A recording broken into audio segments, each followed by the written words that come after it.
कार्यक्रम में उपस्थित कार्यक्रम अध्यक्ष सर पांडे, कार्यक्रम के संयोजन करने वाले भैजल पांडे जी,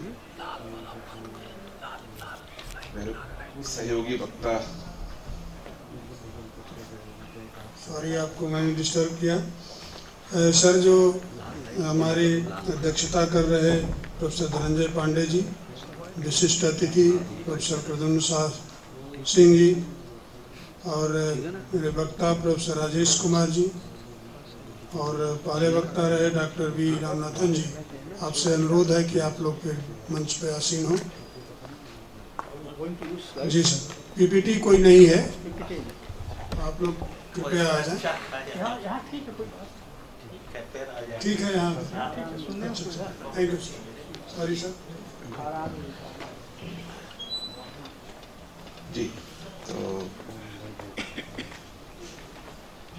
अभी रामनाथन जी ने आज और कल के कार्यक्रम में इस विषय पर काफी चर्चा हो गई है और मुझे कहने लायक कुछ बहुत बचा है ऐसा लगता नहीं है। ऐसे भी मेरी जानकारी इस विषय में बहुत ज्यादा नहीं है, लेकिन फिर भी अध्ययन के आधार पर जो कुछ मुझे पता है उसमें से अधिकांश बातें कही जा चुकी हैं। क्योंकि एक ये आदेश है कि इस विषय पर कुछ बात रखनी है, तो जो भी थोड़ा बहुत मेरे समझ में आ रहा है वो आप लोगों के साथ में साझा करूंगा। कि हमारे देश में एक पिछले 500 वर्ष का समय अगर देखेंगे तो ये एक संघर्ष का समय रहा है। कई बार इसे गुलामी का समय भी कहते हैं, लेकिन मैं ये नहीं मानता गुलामी का समय है। हमारे देश के हर भाग ने, हर ग्राम ने संघर्ष किया है और प्राण पर संघर्ष किया है। बहुत बार, या बल्कि कहें ज्यादातर बार, कुछ फिक्स नैरेटिव में, कुछ लोगों की चर्चा करने में, कुछ क्षेत्र विशेष की चर्चा करने में वो सारा संघर्ष ये हमारे ध्यान में नहीं आता। जैसे मैं जेएनयू में पढ़ाता हूँ और जेएनयू में आपको पता है कि एक अलग तरह की विचारधारा का एक लंबे समय तक प्रभुत्व रहा है। तो एक बार मैंने वहां किसी से कहा कि ये जो हमारा इतिहास है ये नॉर्थ सेंट्रिक इतिहास है। तो इस बात को किसी इतिहास के व्यक्ति से जेएनयू में कहना अपने आप में मुसीबत मोल लेने जैसा है। वो बिल्कुल नाराज हो जाएंगे और आपके साथ जिस तरह के तर्क करने लगेंगे, आप अगर इतिहासकार हैं तो भी मुश्किल है, मेरे जैसे सामान्य व्यक्ति के लिए तो बहुत ही कठिन है। दूसरा, ये स्वतंत्रता संग्राम ये खाली राजनीतिक कार्यकर्ताओं तक सीमित है, इस तरह का भी एक नैरेटिव समय के साथ गढ़ गया या गढ़ा गया, इस विषय में जाने का कोई उपकार नहीं है। लेकिन ऐसा मेरे साथ व्यक्तिगत रूप से भी हुआ। पहली बार जब जयंत जी अब नहीं अभी कार्यक्रम में, तो पहली बार जब उन्होंने ये विषय हम लोगों के सामने रखा कि विज्ञान करना ये भी एक तरह से स्वतंत्रता संग्राम का भाग हो सकता है, तो हम लोगों को कुछ समय लगा इस बात को समझने में। मैंने अपने बेटे से पूछा कुछ उदाहरण देके कि जगदीश चंद्र बसु, आशुतोष मुखर्जी, मेघनाथ साहा, इनमें से कौन है जो फ्रीडम स्ट्रगल में जिसने पार्टिसिपेट किया है, स्वतंत्रता संग्राम में जिसने भाग लिया है। तो बाकी दो नामों से उसको कोई सिमिलरिटी नहीं मिली, तो उसने कहा कि ये जगदीश चंद्र बसु नाम आपने गलत लिख दिया है, आप शायद यहाँ सुभाष चंद्र बोस लिखना चाहते थे, जगदीश चंद्र बसु लिख रहे हैं। यानी आशय इतना ही है कि हमारा ध्यान इस विषय पर सामान्यता गया नहीं है कि ये स्वतंत्रता संग्राम खाली ये राजनीतिक कार्य नहीं था, बल्कि पूरे समाज के भिन्न भिन्न क्षेत्रों के लोगों ने, चाहे वो वैज्ञानिक हो, चाहे वो व्यापारी हो, जैसे बोरोलिन के बारे में और दूध पापेश्वर के बारे में ये बात काफी होती है, या चाहे आयुर्वेद के जुड़े हुए लोग हों, या अभी जैसे कल प्रोफेसर जेपी लाल जी कृषि के बारे में भी बता रहे थे। तो जीवन के सभी क्षेत्रों में लोगों ने अपने अपने योग्यता और अपने अपने सामर्थ्य के साथ जो भी कर सकते थे वो अपने काम को करके और स्वतंत्रता संग्राम में भाग लिया। उस बात को और थोड़ा डिटेल में देखेंगे, हालांकि कल से आज तक उसके बारे में काफी चर्चा हुई है, तभी भी मेरे पर्सपेक्टिव से मैं कुछ बात को रखना चाहूंगा। तो मैं ये कह रहा था कि पिछले 500 वर्ष में इस देश में एक लंबा संघर्षों का समय रहा है।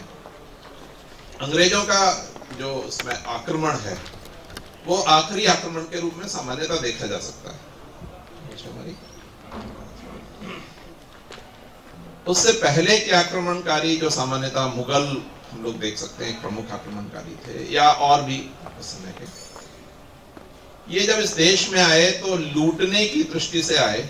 माने बहुत नृशंस तरीके से हमारे देश में हत्याएं की, बहुत सारे लोगों को मारा, हमारे देवालयों को नष्ट किया, और नष्ट करने के पीछे मुख्य कारण शायद एक लूटना भी रहा होगा, क्योंकि वहां पर बड़ी संपत्ति थी। उन्होंने हमारे ग्रंथालयों को जलाया, और उससे उन्होंने शायद ये सोचा होगा कि इससे हम अपनी संस्कृति से विमुख हो जाएंगे। ऐसा हुआ नहीं, हमने संघर्ष किया, लगातार संघर्ष किया। अंग्रेज जब आए, शायद ये थोड़े से ज्यादा चालाक थे या ज्यादा स्मार्ट थे, पता नहीं क्या शब्द प्रयोग करना चाहिए। इन्होंने एक भी ग्रंथालय जलाया नहीं, लेकिन इन्होंने ये हमें समझाना शुरू किया कि आपको जो भी पता है ये दकियानुसी है, ये रिग्रेसिव। संस्कृति तो मृत भाषा है, इसमें कोई ज्ञान ही नहीं है। आप ये जो भी बात करते हैं वो सब अंधविश्वास है। ये व्रत रखने का काम, अभी कल कोई बता रहा था मंच से कि ये शायद जेपी लाल सरी बता रहे थे कि व्रत रखना, ये अभी रिसेंटली एक नोबेल पुरस्कार मिला और उसमें ये बात निकल के आई कि नियमित अंतराल पर निराहार रहना ये स्वास्थ्य के लिए बहुत लाभदायक है। ये स्थापित हो रही है बात आज के समय में, लेकिन अंग्रेजों ने इस पूरी बात को स्थापित करने का प्रयास किया कि आप जो भी जानते हैं, आप जो भी पढ़ रहे हैं, आप जो भी इतने एक पुरानी सभ्यता में जो आपने ज्ञान प्राप्त किया है, वो सब उपयोगहीन है। और क्योंकि एक वो विज्ञान के चमत्कार जैसी स्थिति को लेकर आ रहे थे, हम लोग बैलगाड़ी में चल रहे थे, वो ट्रेन लेके आ रहे थे, तो हम उनसे सामान्यतः प्रभावित हुए, और उस क्रम में हमने उस ज्ञान को छोड़ा। तो यानी जो अत्याचार नहीं कर पाए, जो हत्याएं नहीं कर पाई, जो ग्रंथालयों को जलाना नहीं कर पाए, वो इस तरह के बातों को स्थापित करना ही अंग्रेजों का काम कर लिया। और अंग्रेजों का ये करना अत्यंत आवश्यक था, क्योंकि अंग्रेजों को हमें लंबे समय तक गुलाम बना के रखना था, और उस लंबे समय तक गुलाम बना के रखने के लिए ये आवश्यक था कि हमारा जो स्व है, जिस स्व के आधार पर हमारा पूरा समाज जीवन चलता है, पूरा राष्ट्र जीवन चलता है, उस स्व का नष्ट होना आवश्यक है। और वो नष्ट तभी हो सकता है जब हम उसे नीची दृष्टि से देखने लगे। इसमें वो बड़ी मात्रा में सफल हुए। लेकिन जब ये सब हो रहा था तो हमारे देश की मेधा और हमारे देश का सामान्य जन, ये दोनों ही इसे सहजता से स्वीकार करने के लिए तैयार नहीं थे। और जब ये सहजता से स्वीकार करने के लिए तैयार नहीं थे, तो उन्होंने इस पूरे विषय का प्रतिकार करने के लिए अपने अपने प्रकार से प्रयास किए। जैसे वैज्ञानिकों के बारे में बात करेंगे तो वैज्ञानिकों ने अपने स्व को स्थापित करने के लिए और हमारी जो योग्यता है वो उनकी भाषा में पढ़कर और उनकी पद्धति से पढ़कर और उसमें भी हम उनसे श्रेष्ठ कर सकते हैं, ये स्थापित करने का प्रयास किया।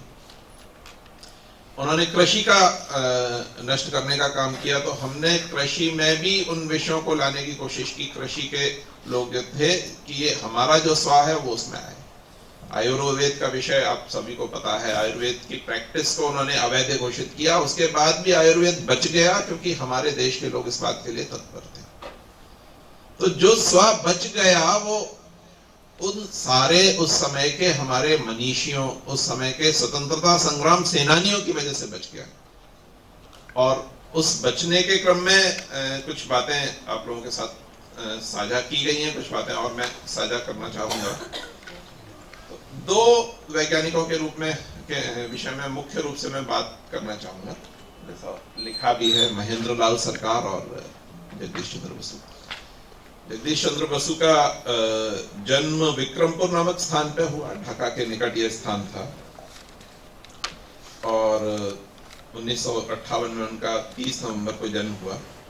आगे उसी 30 नवंबर के दिन उन्होंने बोस इंस्टीट्यूट की स्थापना की, वो इसके बारे में बाद में बात करेंगे। सेंट जेवियर कॉलेज से उन्होंने पढ़ाई की और उसके बाद कैम्ब्रिज भी गए और लंदन भी गए। रेले जो नोबेल लॉरिएट थे उनके साथ उन्होंने शोध कार्य किया।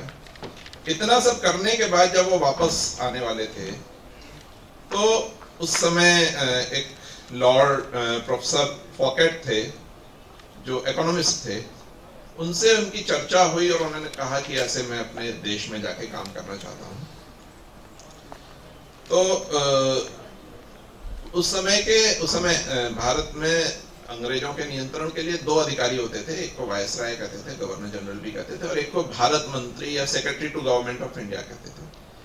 तो उस समय के जो भारत मंत्री थे यानी लॉर्ड किम्बरले, उनसे इनकी प्रोफेसर फॉक्सेट की मित्रता थी। तो उन्होंने उनसे कहा कि इस तरह का एक मेधावी विद्यार्थी है, वो भारत में आके अध्यापन कार्य करना चाहता है, तो आप उसके लिए कोई शिक्षा विभाग में स्थान बता सकते हैं क्या? तो लॉर्ड किम्बरले ने कहा कि ऐसे सीधे बताना तो मुश्किल है, लेकिन वहां पे उस समय वायसराय लॉर्ड रिपन यहाँ पर हैं, इनसे आके आज जगदीश चंद्र बसु को मिलना चाहिए। ये जगदीश चंद्र बसु लॉर्ड रिपन से मिले। लॉर्ड रिपन ने बड़ा वार्म रिस्पांस इनको दिया, और उस समय एक डायरेक्टर पब्लिक इंस्ट्रक्शन ऐसी पोस्ट होती थी जो पूरे शिक्षा के पद्धति को चलाता, जैसे आज भी डायरेक्टर या सेक्रेटरी हायर एजुकेशन ऐसा कह सकते हैं उसको। बात उन तक पहुंची। अभी जो डायरेक्टर साहब थे जिनका इस बात को लेकर और बड़ा विरोध था कि सर अल्फ्रेड इनका नाम था, तो इनका एक सामान्य परसेप्शन ऐसा था, इनका विश्वास ऐसा था कि भारतीय ये विज्ञान करने के योग्य नहीं है। वास्तव में ये परसेप्शन सरकार का था, और ये परसेप्शन, ये विश्वास अंग्रेजों को राज्य करने के लिए ज्यादा अनुकूल वातावरण देता था। तो इसलिए इस विश्वास को पूरे मशीनरी में माना जाता था। गवर्नर जनरल की तरफ से फोन आ रहा था, पत्र आ रहा था, मैसेज आ रहा था, और ये इस विचार को लेकर चलने वाले थे। तो ये बहुत दुखी, नाराज से थे। तो इन्होंने जगदीश चंद्र बोस से कहा कि मेरे पास जो आवेदन पत्र आते हैं वो नीचे से आते हैं, ऊपर से नहीं आते, और क्योंकि आप ये सारी बात कर रहे हैं, इनको जब कुछ समय तक इस तरह का नौकरी नहीं दी गई, तो फिर एक पत्र आया वायसराय की तरफ से बंगाल सरकार को। तो इस सब बात से दबाव में आकर और ये डायरेक्टर साहब ने कहा कि आपको हम ऑफिशिएटिंग पोजीशन में ये प्रोविंशियल एजुकेशन सर्विस में नौकरी दे सकते हैं, सॉरी इंपीरियल एजुकेशन सर्विस में नौकरी दे सकते हैं। प्रोविंशियल एजुकेशन सर्विस में नौकरी लेने के लिए जगदीश चंद्र बोस मना कर चुके थे। तो इंपीरियल एजुकेशन सर्विस में नौकरी देने की बात हुई, और प्रेसिडेंसी कॉलेज में, जैसा अभी रामनाथन जी बता रहे थे, प्रेसिडेंसी कॉलेज में उन्होंने ज्वाइन किया। अभी इंपीरियल एजुकेशन सर्विस में जो भारतीय ज्वाइन करते थे, उनको सामान्य अंग्रेजों से 2/3 वेतन मिलता था। यानी अगर इनको 200 रुपए मिलेंगे तो उन्हें शायद 130 रुपए मिलेंगे, इस तरह का। और क्योंकि ये ऑफिशिएटिंग कैपेसिटी में थे, तो इनको उसका भी आधा वेतन मिलने वाला था। यानी 200 रुपए जहां उसी समान अंग्रेज शिक्षक को मिलेंगे समान योग्यता के साथ, वहां इन्हें 65-66 रुपए मिलेंगे। और उसका तर्क ये था कि ये इसलिए ऐसा होगा क्योंकि भारतीयों के पास एग्जैक्ट साइंस करने के लायक योग्यता नहीं है। ऐसा कोई नहीं कर रहा था कि जगदीश चंद्र बोस के पास एग्जैक्ट साइंस करने के लिए योग्यता नहीं है। ऐसा भी कोई नहीं कर रहा था कि बंगाल के व्यक्ति के पास एग्जैक्ट साइंस करने की योग्यता नहीं है। कहा यह जा रहा था कि भारतीयों के पास ही ये योग्यता नहीं है कि वो एग्जैक्ट साइंस कर सकते हैं। इस अपने देश के ऊपर जो लांछन लगाया जा रहा था, अपने देश के मेधा के योग्यता के ऊपर जो लांछन लगाया जा रहा था, उसके विरोध में जगदीश चंद्र बसु जी ने कहा कि मैं पढ़ाऊंगा तो क्योंकि पढ़ाना ही मेरा कार्य है, इसके लिए ही मैं पढ़ के आया हूं कि ज्ञान सबके साथ बांटना यही मेरा काम है, लेकिन मैं वेतन नहीं लूंगा। वेतन नहीं लेना उन्होंने तय किया। और जब वो वेतन नहीं ले रहे थे उस समय ध्यान देना जरूरी है कि उनके घर की स्थिति भी अच्छी नहीं थी, वो कर्ज में डूबे हुए थे। ऐसा चला, 1 महीने चला, वो 2 महीने चला, ऐसा भी नहीं, ऐसा क्रम 3 वर्ष तक चला। और 3 वर्ष बाद भी कोई ऐसा चमत्कार हो गया और उसकी वजह से उन्हें वेतन मिलना शुरू हुआ, ऐसा भी नहीं था। इन 3 वर्षों में प्रेसिडेंसी कॉलेज के प्रिंसिपल श्रीमान मिस्टर टाउने और ये जो डायरेक्टर पब्लिक इंस्ट्रक्शन थे सर अल्फ्रेड, इनको ये बात ध्यान में आई कि ये विशेष योग्यतापूर्ण व्यक्ति, और जैसा रामनाथन जी ने बताया कि उस समय तक ये जो वायरलेस कम्युनिकेशन है इसके बारे में अपनी शोध कर चुके थे, और ये व्यक्ति वास्तव में ज्यादा योग्यता वाला है और इसको ये देना ही चाहिए। और इन दोनों से अच्छी मित्रता भी इस 3 वर्ष में हुई उनकी, और इस 3 वर्ष के कालावधि में जो उन्हें वेतन मिलना चाहिए था, ये 3 वर्ष के बाद वो सारा वेतन उनको दिया गया। अभी मैं सत्याग्रह की डेफिनेशन थोड़ी देर पहले देख रहा था, मरियम वेबस्टर डिक्शनरी में भी देखी मैंने और भी कई जगह देखी। आपके साथ में उस बात को एक बार पढ़ूंगा। तो मरियम वेबस्टर डिक्शनरी कहती है कि pressure for social and political reform through friendly passive resistance, इतना। उसके आगे ये मरियम वेबस्टर डिक्शनरी कहती है, और ऐसा करीब करीब सभी डिक्शनरीज कहती हैं, practiced by M.K. Gandhi and his followers in India। यानी महात्मा गांधी ने सत्याग्रह को सबसे पहले किया, और सत्याग्रह क्या है तो सामाजिक या राजनीतिक परिवर्तन के लिए मित्रता पूर्वक ढंग से प्रतिरोध करना। तो अगर ये सबसे पहले महात्मा गांधी ने किया, तो ये जो जगदीश चंद्र बसु कर रहे थे वो क्या था? इसको सत्याग्रह क्यों नहीं माना जाना चाहिए? और अगर सत्याग्रह ये माना जा सकता है तो फिर गांधी जी सत्याग्रह लाए, ऐसी बात क्यों? ठीक है, गांधी जी का अपना एक स्थान है और पूरा सम्मान है, उस विषय में मैं कोई टिप्पणी नहीं कर रहा हूं, लेकिन मैं ये जरूर कहूंगा कि इस देश का पहला सत्याग्रह, और हो सकता है कि इससे पहले की कोई घटना कोई बताएगा तो मुझे पता नहीं, लेकिन मेरे ध्यान में इस देश का पहला सत्याग्रह यदि कोई होगा तो वो होगा जो जगदीश चंद्र बसु कर रहे हैं, इस 3 वर्ष तक वेतन ना ले।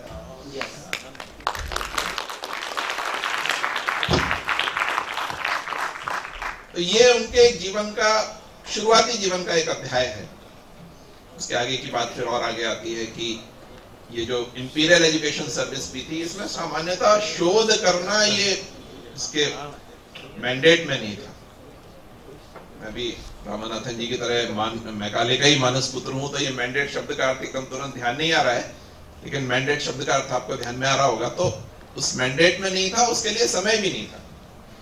26 घंटे का उनके पास लोड था जब वो वहां पढ़ा रहे थे। प्रयोगशाला की भी व्यवस्था नहीं थी, तो वो प्रयोगशाला अपने धन से बनाना, उस 26 घंटे के टीचिंग लोड के बाद, और उन्होंने जब पढ़ाना शुरू किया तो उस समय उनकी क्लास में सबसे ज्यादा विद्यार्थी आते थे। यानी वो किस गुणवत्ता का पढ़ा रहे होंगे, इस बात की खाली कल्पना की जा सकती है।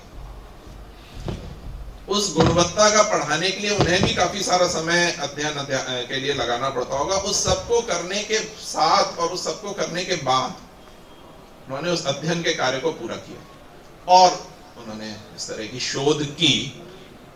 और लैब, क्योंकि ग्रांट भी नहीं थी, जो बाद में कुछ मिली ग्रांट उन्हें, और जिस तरह के उपकरणों को वो चाहते थे, जैसे अभी रामनाथन जी ने जो आपको दिखाया, जो प्लांट्स के लिए उन्होंने मेजरमेंट किए और टेम्परेचर का उसमें अध्ययन किया कि ये पेड़ नीचे झुक रहा है या फिर ये जो वीपिंग मैंगो है, इसके लिए सीस्मोग्राफी वगैरह उन्होंने जो की, उस तरह के उपकरण उन्होंने खुद बनाए। ज्यादातर बार वो उपकरण उपलब्ध ही नहीं थे जो वो मेजर करना चाहते थे, धन भी नहीं था।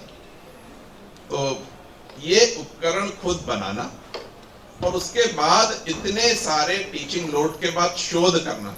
हम लोगों को थोड़ा सा भी टीचिंग का काम ज्यादा मिलता है तो हम लोगों को लगता है कि हम लोग रिसर्च करने की स्थिति में नहीं। और अभी सुबह चर्चा हो ही रही थी कि उपकरण ये विदेश से लाना, इसमें भी हम गर्व महसूस करते हैं। हमारी लैब में कोई विजिट करता है तो हम बताते हैं कि ये 2 करोड़ की मशीन है और ये जर्मनी से आई है। वो शर्म भी नहीं आती है कहते हुए, बल्कि गर्व का अनुभव करते हैं। उसमें क्या स्वाद हम देखते हैं पता नहीं, लेकिन ऐसा सबके साथ है, मेरे साथ भी, और यहाँ पर जो लोग बैठे हैं उनमें सामान्यता सबके साथ हो। इस बात को प्रमुखता से अगर हम देखेंगे जगदीश चंद्र बसु के जीवन को, या फिर सर सीवी रमन के जीवन को। सर सीवी रमन एक बार अपने कन्वोकेशन एड्रेस में उन्होंने बोला कि कहीं एक गाड़ियों के बारे में बात हुई, गाड़ियों के कारखाने को विजिट करने गए, वहां पर उन्हें बताया गया कि 85% कलपुर्जे इस देश में बनते हैं, 15% कलपुर्जे ये बाहर से आते हैं। उन्होंने कहा कि ऐसी गाड़ी में तो मैं बैठना ही नहीं चाहता जिसमें 15% कलपुर्जे बाहर से आते हैं। मैं बैलगाड़ी में बैठना पसंद करूंगा, लेकिन मैं ऐसी गाड़ी में नहीं बैठ सकता।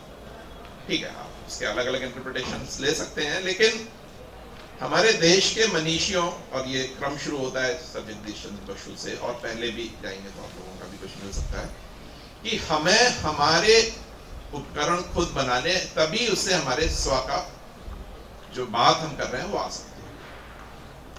दूसरी एक प्रमुख जो शोध उन्होंने की, लिविंग और नॉन लिविंग, तो उस समय तक ये काफी सारी बात हो रही थी कि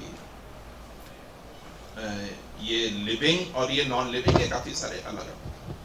हमारी परंपरा में कहा गया है एको हम बहुश्यामी, उस पंक्ति से वो प्रभावित थे, ऐसा देख के लगता है। और इस बात को उन्होंने पूरे जो भी उनके आसपास की चीजें थी, तो चाहे फिर वो प्लांट्स हो और चाहे फिर वो मेटल हो, मेटल में भी उन्होंने अलग अलग तरह की स्टिमुली देके देखा और उसके रिस्पॉन्सेस को अलग अलग मेजर किया, और इसी तरह से प्लांट्स में जो उन्होंने किया वो आप सब जानते हैं और काफी लोगों ने उसके बारे में बताया। तो ये अस्तित्व जो मुझ में है वो सब में है, इस बात को उन्होंने प्रमुखता से स्थापित करने का प्रयास किया, स्थापित किया भी और इस बात को रिकॉग्नाइज भी किया। ये अलग बात है कि हमारे देश के ही कुछ लोगों ने कहा कि he is a flawed genius,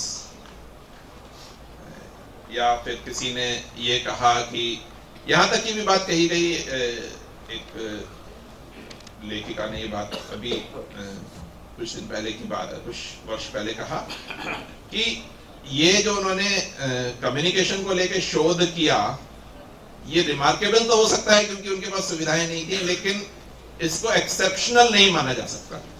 अगर वो एक्सेप्शनल नहीं माना जा सकता तो आज हम मोबाइल जो यूज कर रहे हैं, फिर वो कैसे आते हैं ये पता नहीं, कैसे हमारा ये वायरलेस कम्युनिकेशन वाला सारा विषय होता है। क्योंकि मैं उसी विषय से आता हूं, तो मुझे ये बात स्वीकार करने में बड़ी कठिनाई होती है, लेकिन ऐसा हमारे देश का एक इंटेलेक्चुअल्स का वर्ग ये निश्चित लगातार कहने में लगा रहा, अभी भी कहता है। वो ये बात भी कहते हैं कि इन्होंने सर की उपाधि क्यों ली, वो ये बात भी कहते हैं कि ये पेटेंट के विरोधी थे तो इन्होंने पेटेंट क्यों किया, तरह तरह की बातें वो करते हैं। मुझे लगता है अब समय आ गया है शायद इस बात का कि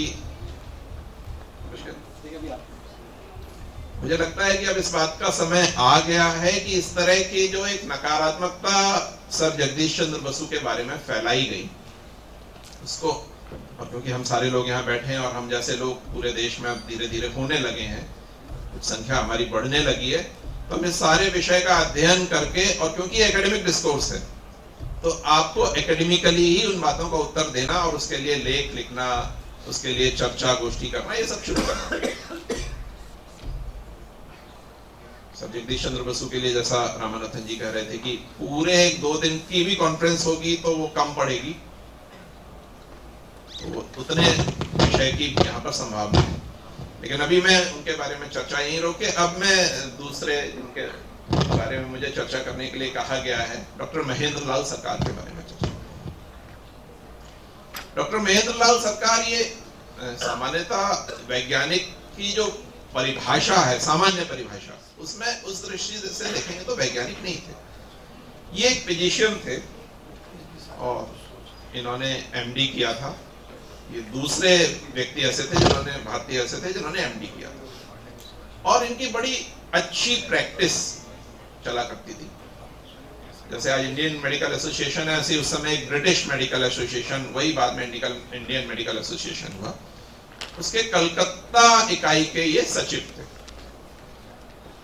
और ये इस बात को बड़ी प्रमुखता से रखते थे कि ये जो एलोपैथी है, इसके अलावा जो कुछ भी है, चाहे वो आयुर्वेद है और होम्योपैथी, तो बिल्कुल बेकार है। इस बात को बड़ी प्रमुखता से ब्रिटिश मेडिकल एसोसिएशन की बैठकों में ये रखा करते थे। अंग्रेज तो ये चाहते ही थे, अंग्रेज ये चाहते थे कि हमारा जो ज्ञान है, हमारा जो स्व है, उसको हमको भूलना चाहिए। हमारे ही देश का एक अच्छा पढ़ा लिखा डॉक्टर, जिसकी एक अच्छी प्रैक्टिस है, जिसकी एक अच्छी प्रतिष्ठा है, वो इस बात को कह रहा है, तो इससे ज्यादा उन्हें क्या चाहिए? बहुत ही अच्छा था। ऐसा सारा क्रम चल रहा था। फिर उनके पास कोई एक ऐसा पेशेंट आया जिसको वो अपने इलाज से ठीक नहीं कर पा रहे थे, होम्योपैथी से वो ठीक हुआ। उनका एक मित्र था जो होम्योपैथी प्रैक्टिस करता था, उससे वो ठीक हुआ। तो इनके मन में आया कि होम्योपैथी से ये ठीक हो गया या अपने आप ठीक हो गया, या क्या कारण रहा, इसका अध्ययन करना चाहिए। क्योंकि बहुत तार्किक रूप से चीजों को देखने की इनकी योग्यता भी थी, क्षमता भी थी।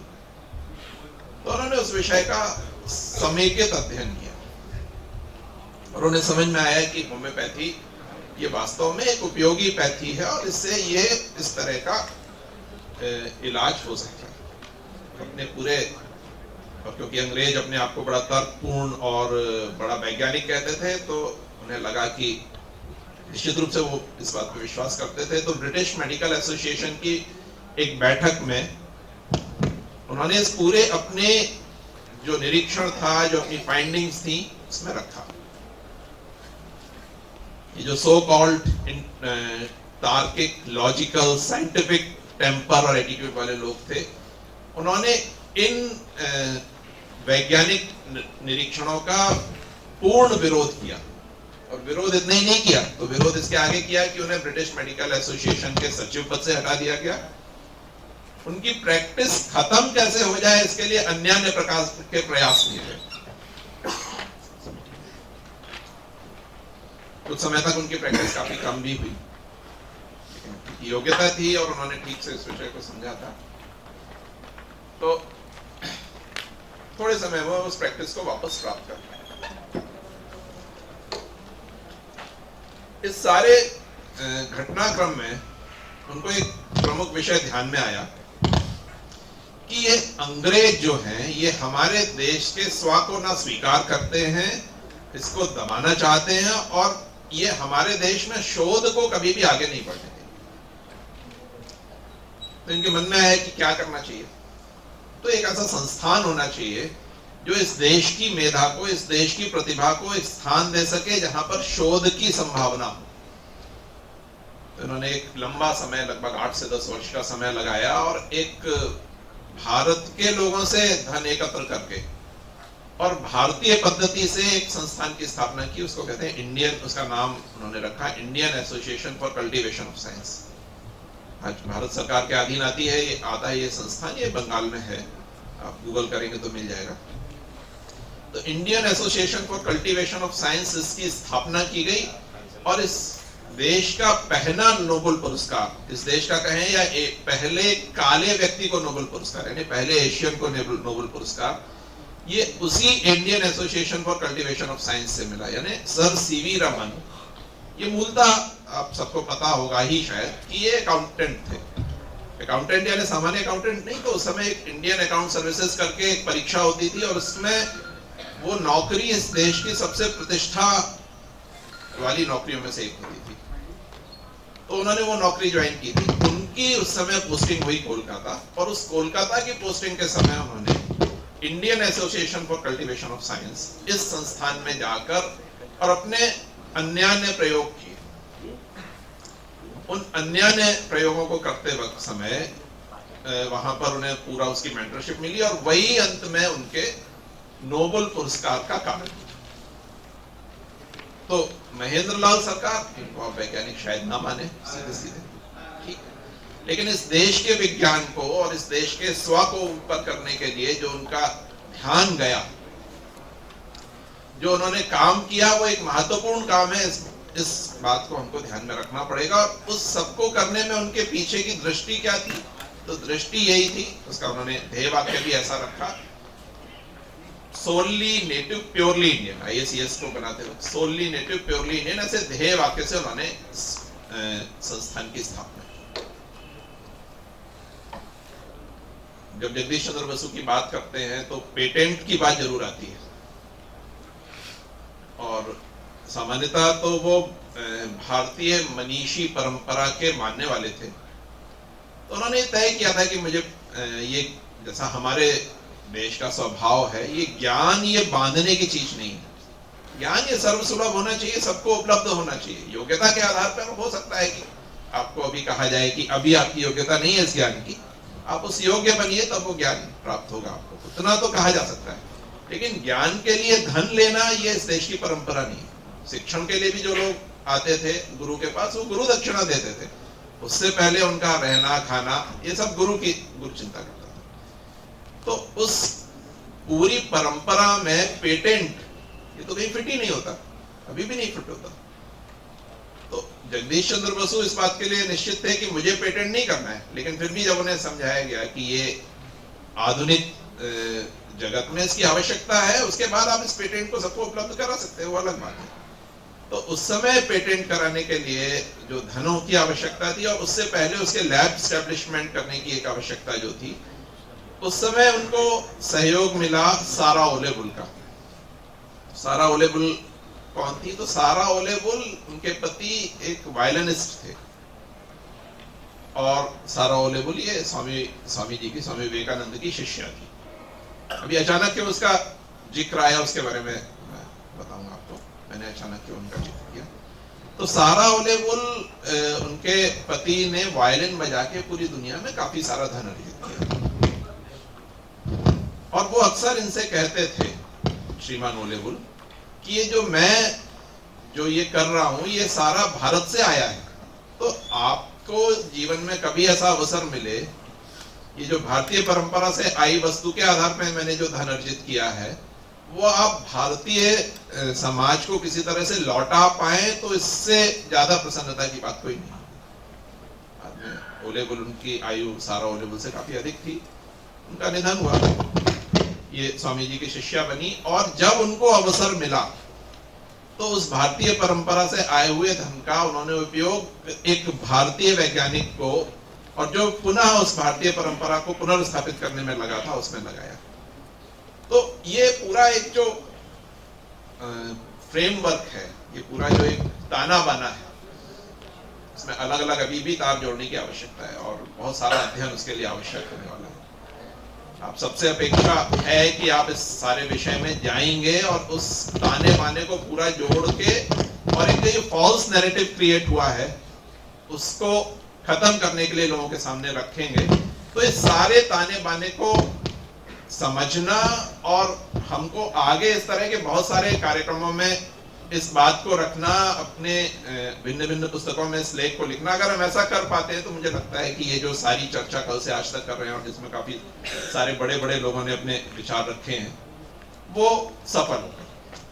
इतनी बात कहकर मैं अपनी बात को समाप्त करूंगा। आपने मेरी बात सुनी, इसके लिए आपको धन्यवाद।